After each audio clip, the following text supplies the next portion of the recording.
संविधान, जिसको अंग्रेजी में क्या बोलते हैं, कॉन्स्टिट्यूशन बोलते हैं। क्या बोलते हैं, कॉन्स्टिट्यूशन बोलते हैं, कॉन्स्टिट्यूशन। ठीक है, CONSTITUTI होता है संविधान। जब हमारा देश आजाद हुआ था, लिखिए मत, पहले समझिए। सेंजल, रिमझिम, पम्मी, अमृता, रुखसा, पलक, सचिन, सत्यवीर, ध्यान दो यहाँ पे।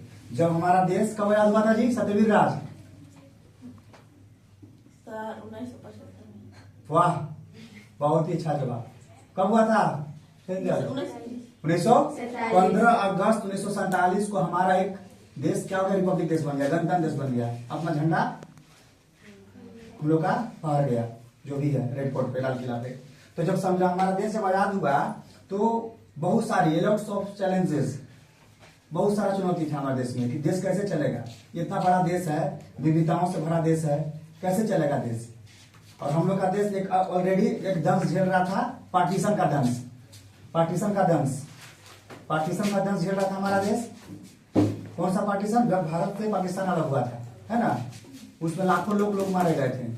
तो क्लियर हो गया, तो पार्टीशन का दंश झेल ही रहा था। लेकिन जब राज हुआ था, बहुत सारी चुनौतियां थी, गरीबी था, अशिक्षा था, स्वास्थ्य का सुविधा था, स्वास्थ्य का कमी था। तो कैसे देश चलेगा, कितना बड़ा देश चलेगा कैसे? तो हमारे जो बुद्धिजीवी वर्ग थे, इंटेलेक्चुअल क्लासेस जो था, जो नेता थे, वो विचार किए कि चलो एक संविधान बनाते हैं और ऐसा संविधान बने जो संविधान सबको लेकर चले, चाहे वो हिंदू हो, चाहे वो मुस्लिम हो, चाहे वो सिख हो, चाहे ईसाई हो, हर नागरिक के लिए संविधान बनना चाहिए। तो उसी में इंटेलेक्चुअल थे कौन? डॉक्टर भीमराव अम्बेडकर का सबसे पहला नाम आता है, जिन्हें क्या बोलते हैं हम? संविधान निर्माता ही बोलते हैं। ऐसा नहीं है, संविधान सभा में 299 वो सदस्य थे, जो आगे आप लोग आगे क्लास में पढ़ाएंगे, 9th क्लास में पढ़ना है ना। तो संविधान जब बना, तो हमारा संविधान जो बना था वो हर देश से कुछ ना कुछ अच्छा चीज को लिया गया था। हमारा संविधान ब्रिटेन से भी लिया गया है, हर देश से, ब्रिटेन हो गया, अमेरिका जो अच्छा है ना, उससे लिया गया। तो पहला ही चैप्टर का नाम है, किताब का नाम है सामाजिक एवं राजनीतिक व्यवस्था 3। हम लोग अब 3 में आ गए। पार्ट 1 इसका 6th क्लास में था, सेम में इसका पार्ट 2 था, अब 8th क्लास में पार्ट 3 पढ़ रहे हैं। और चैप्टर है, अध्याय 1 है, ठीक है, जिसका नाम है संविधान। तो संविधान को क्या बोलते हैं? कॉन्स्टिट्यूशन बोलते हैं। पहला क्वेश्चन है कि किसी देश का संविधान विश्व का, किस देश का संविधान विश्व का सबसे बड़ा एवं लिखित संविधान है? लाइट क्यों बंद कर दिया? संविधान है, ठीक है। देखो, तो किसका है? भारत का है। लिखित का मतलब क्या होता है? लिखित को इंग्लिश में क्या बोलते हैं? रिटन बोलते हैं। क्या बोलते हैं? Written form. याद रखिएगा, हमारा संविधान लिखा हुआ है, बजाबते लिखा हुआ है। हमारा संविधान को लिखने में, बनाने में 2 वर्ष 11 महीना 17 दिन लगा था, कहीं कहीं 18 दिन लिखता है। हमारे संविधान को बनाने में 2 वर्ष 11 महीना 17 या 18 दिन कहीं कहीं लिखा रहता है, कितना लगा था समय। तो क्लियर है। और क्वेश्चन हम पलट भी देंगे कि कौन, भारत का संविधान कैसा है? पम्मी, तो भारत का संविधान क्या है? सबसे बड़ा, लिखित एवं बड़ा है। क्वेश्चन सेकंड वही है, हमारा संविधान सबसे खाली जगह एवं संविधान है, कैसा है? सबसे बड़ा एवं लिखित संविधान है ना, ठीक है, क्लियर है ये।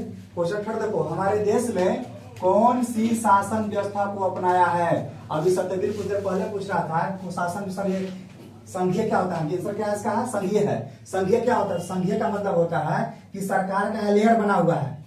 लेयर बोले तो 3 स्तरीय है, यहाँ पर ग्राम स्तरीय है, राज्य स्तरीय है और देश स्तरीय है ना। ग्राम का मुखिया होता है और जो नगर परिषद में वार्ड बना होता है, वार्ड का क्या होता है? सदस्य होता है, वार्ड का अध्यक्ष होता है। तो यहाँ पर क्या लेयर बना हुआ है। संघीय मतलब क्या होता है? लेयर बना है।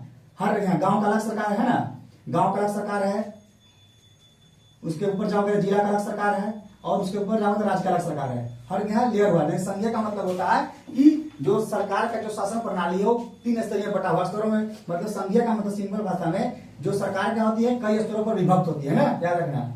जैसे गांव का मुखिया होता है ना, कई स्तरों पर विभाजित होता है हमारा सरकार, इसलिए बोलते हैं संघीय सरकार। भारत में नहीं जब मोदी सब है, नहीं, गाँव का सरकार अलग है। गाँव का मुखिया होता है हेड, नगर परिषद हेड कौन है? नगर परिषद का अध्यक्ष है ना। जिला का कौन होता है? जिला परिषद का अध्यक्ष है। नगर निगम का, नगर मेदिनीनगर क्या है? नगर निगम है, उसका हेड कौन होता है? मेयर। अभी मेदिनीनगर का मेयर कौन है? अरुणा शंकर है। कौन है? अरुणा शंकर, याद रखिएगा। तो संघीय मतलब होता है कि सरकार के कई स्तरों पर बढ़ जाना। संघीय मतलब क्या होता है कि सरकार का कई स्तरों पर बढ़ना क्या कहलाता है, संघ कहलाता है या संघीय। आगे देखिए क्वेश्चन नंबर 4 देखो। क्वेश्चन नंबर 4 है कि संविधान में कितनी सूचियां दी गई है। सूचियां मतलब होता है लिस्ट। सूचियां मतलब क्या होता है, लिस्ट। संविधान में कितनी सूचियां दी गई है, लिस्ट। ठीक है, कितनी सूचियां हैं, 3। सूचियां क्या बोलते हैं, लिस्ट बोलते हैं, याद रखिएगा।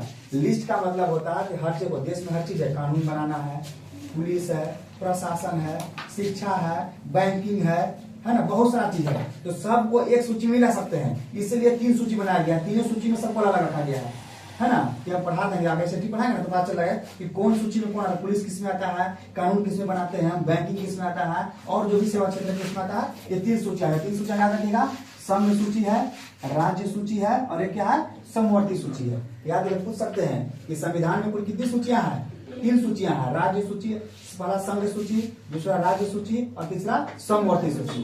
ये सूची क्या होता है, ये सूची में हर क्षेत्र को अलग अलग बांट दिया गया है कि चलिए इस क्षेत्र में, इस सूची में क्षेत्र आएगा, ये सूची में क्षेत्र आएगा, लिस्ट बोलते हैं उसको। तो संविधान में कितनी सूचियां, 3 सूचियां। क्लियर है। क्वेश्चन 5 देखो, हमारे देश में किस शासन पद्धति को अपनाया है। अब देखिए, संघ अलग था, संघ में क्या था कि सरकार का डिवीजन अलग अलग स्तरों पर सरकारें थी। अब यहाँ देखिए शासन पद्धति क्या होता है, हमारे देश में संसदीय शासन पद्धति है, यानी पार्लियामेंट्री। क्यों, क्योंकि हम लोग वोट देते हैं, वोट से चुनकर बनता है ना लोग विधायक और सांसद। कहाँ बैठता है, संसद में बैठता है। तो हमारे देश में 2 संसद है, हमारे देश में 2 सदन कह सकती है, 2 सदन है। कौन कौन, एक राज्यसभा और एक लोकसभा है। तो लोकसभा में हम लोग चुन के भेजते हैं, और राज्यसभा में अलग, उसका मतलब कि हर क्षेत्र से अलग अलग उसका चुनाव होता है, वो अलग चीज है। लेकिन हम लोग यहाँ पढ़ना है कि हमारे देश में कौन सा शासन पद्धति है, तो संसदीय है। हमारे देश में कौन सा शासन व्यवस्था है, तो संघीय है।